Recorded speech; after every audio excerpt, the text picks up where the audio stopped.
Well, hey there, it's Scott at the Pedal Guy. How you doing? Well, we're all about pedal demos, pedal knowledge, and pedal sales.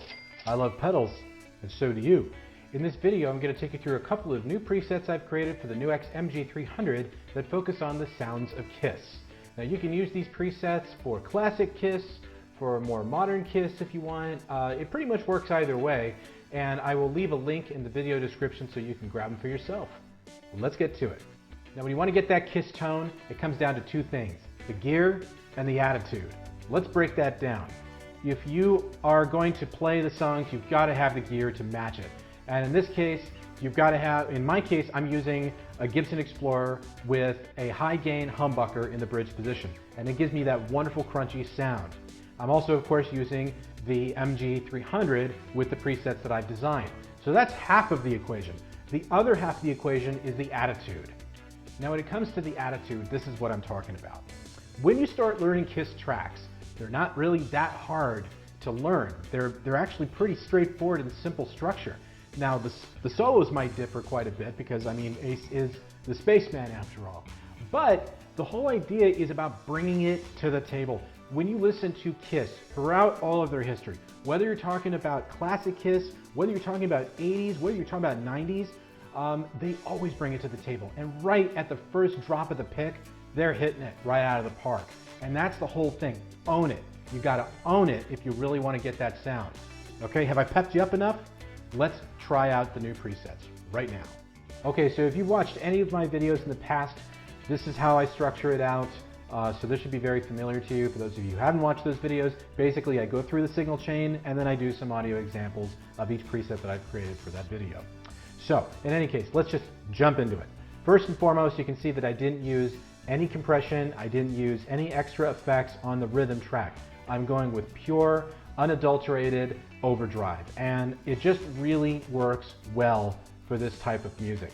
So as far as the amp went, I've got the Brit 800 because, well, if you want to do Kiss, this is the best way to get that tone.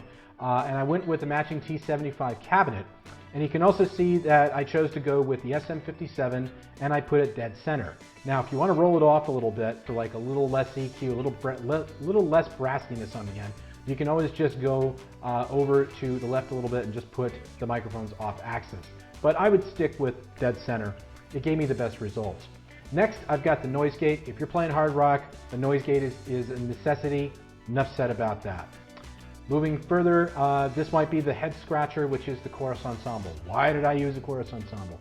Well, I just wanted to tickle the tone just a little bit. I just wanted to add a little extra depth to it, especially when you're playing something like Rock and Roll All Night, or if you're playing something like Deuce, for example. That's one where a chorus would really come in handy, but you can see that I've got such a small amount of chorus on this particular preset. So just keep that in mind. I just use it to flavor it a little bit. Nothing too extreme. And then finally, I wrapped it all up with a plate reverb. Now, you could use a room reverb or a hall reverb if you wanted to, but I found that the best results were with the plate reverb. But you can see that the decay is pretty short, and I've also pulled the level way back. So it's just, again, to add some more aural characteristics to the overall sound. So that's pretty much how it was put together. So without further ado, let's hear some audio examples of this preset.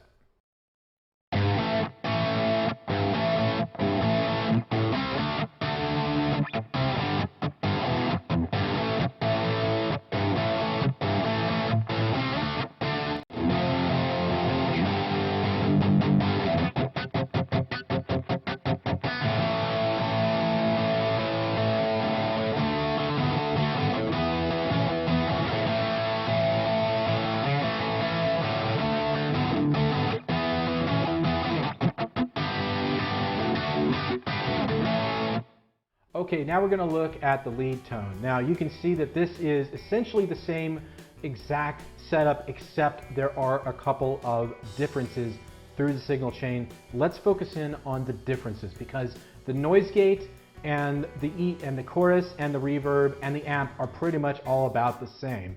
Where there is a difference is the booster before the amp, and I use this specifically so that it can go above the rhythm track as far as the volume goes. So when you're going to play a lead, this is a good place to start. Now in this case, I pulled the gain back pretty far and I just really used this as a volume booster along with an extra bit of treble to it. Now you could pull that back a little bit. It really depends, of course, on the guitar you're using. My guitar has a lot of gain on the output, so it's gonna come off a little brassy.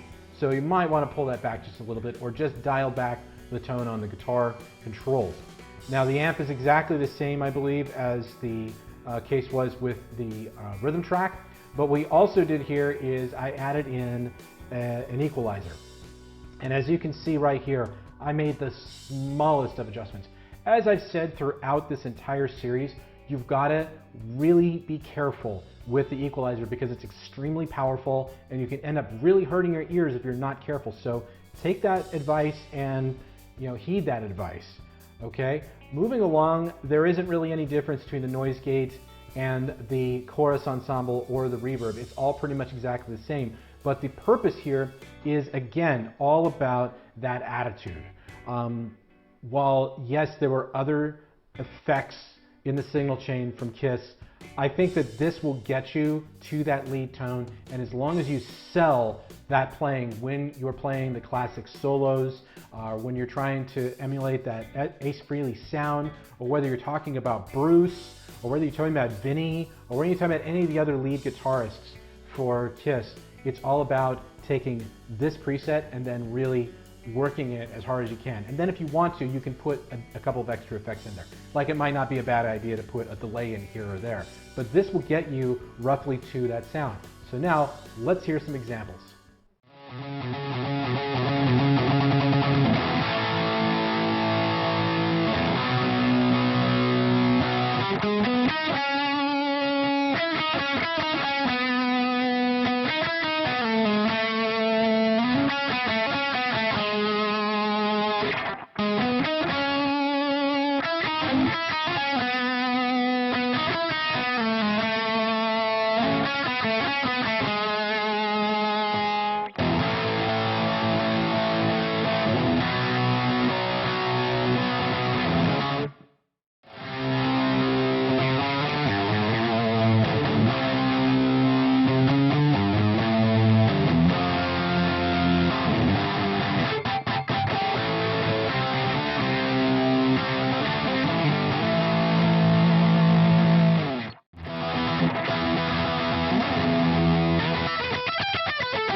Well, that's the end of this video. I hope you found this useful, and if you have any further questions, use the comment section and I will get back to you when I can. But thanks so much, and we'll see you soon. Well, thanks for stopping by. I hope you enjoyed this video. If you have any further questions, be sure to visit us at thepedalguide.com. But in the meantime, follow us on Facebook, follow us on Instagram, and also be sure to subscribe to our YouTube channel for weekly videos and tutorials. Thanks for stopping by here at thepedalguide.com, where I love pedals and so do you.